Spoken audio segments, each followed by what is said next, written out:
Gourmet to the Stars, Scene 3. I discover fellow humans in Club Enalle. Characters: Lory Gato and the Earthers, the overweight man and the moustache man. I pulled my hands back. The door opened anyway with a swish. Inside was a bare reception pod with a flush ceiling light. Hello? No answer. I walked into a lobby and felt, rather than heard, air conditioning units kick into action. The door closed behind me. 2 doors led through. I took left, but knocked first. There was no reply. I opened the door. Hello? It was a medium-sized room and occupied. An overweight middle-aged man sat on the edge of a desk, his legs swinging. Standing in front of him, drinking from a plastic cup, was a tall man with dark, untidy hair. Other than that, a couple of chairs and a window, the room was empty. Both looked at me. Middle-aged guy demanded, "What are you doing here?" Tall guy just stared suspiciously at me. As soon as I saw them, my mind raced. My first impulse was to apologise. I juggled with that, or whether to wade right in as their new best buddy, all the way from Earth. Sure, I could be brash, ruffle a few feathers.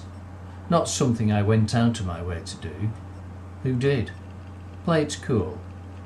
I'd be me unless it caused me planet-side trouble. I wasn't here long, ergo this was an opportunity to be explored. "I'm Mr. Lory Gato," I said, walking forward, my hand held out. "Mr. Gato," barked tall guy, "the club is closed, read the words." He pointed to the entrance beyond me. I stopped, unwilling to abandon mission, introduce yourself. Some encounters have an edge that you don't go near for fear of straying over. Which was more important? Backing off meant a lost opportunity, and it was a fact that I wouldn't be coming back this way. The problem with niceties is wait too long and you run out of time. I'd been around the block. The only thing I'd be apologising for was missing an opportunity. To myself. "Let me handle this." Middle-aged guy turned from tall guy to me. "Are you a member of Club Enalle?" "No." How could I be unless it was automatic?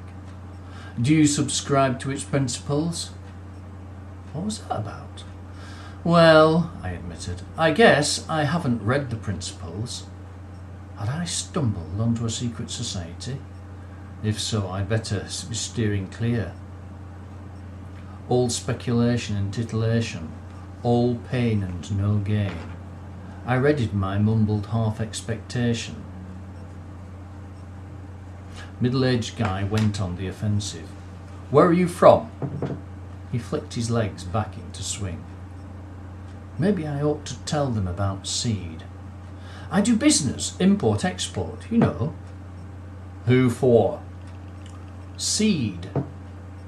The look of bafflement on their faces, I added, "Core Earth Azimuth Developments." "Your ID?" I reached into my pocket to retrieve my card.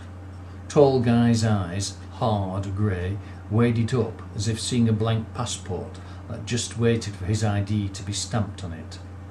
Middle-aged guy's legs came to a halt, but his expression didn't change. I held my card close so he could study it. Normally I let contacts and potential business partners handle it. The little hologram has a mugshot of me, which I think's quite cool. "From Earth, aren't ya?" He dropped into brogue. Tall guy chipped in. "Hey, he's from Earth. Come riding in to sort out trouble. You a lone ranger? Haw haw. Where's your horse, buddy? Haw haw." He wasn't the only one asking, and I sensed he wasn't in charge. I wouldn't like to meet him on a dark night, though. The light in this room was stronger than that outside, yet a sliver of sunset, I couldn't bring myself to call it, Havel 71 said, shone in from outside, pricking and challenging me. It promised the exotic. I swiveled my eyes back to middle-aged guy, taking in a brief glimpse of posters on the desk by him. They barely registered. You learn when not to notice things. Listen, bud, you're new here and human, so a word of advice. I was picking up undercurrents and might be hearing more than it was wise to know. There's a kind of dispute, and it's centred on living life the way we want, against what alien rules tell us. His face, up until then expressionless, showed a brief flicker of disgust and loathing. He jerked his thumb in the general direction of outside. I reckoned that indicated the alien authorities. Or what's hindering us from opening this planet up for proper human use? His face quickly returned to normal.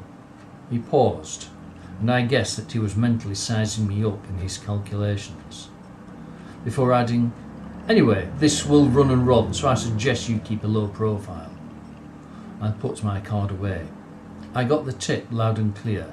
Don't come bumbling in, at least not on this planet. Cold eyes pricked me, and I felt the oppression. I longed to be out, but kept on track.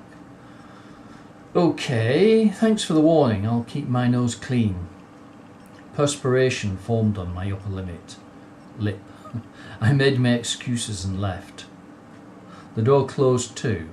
In a second, I was across the lobby and then outside.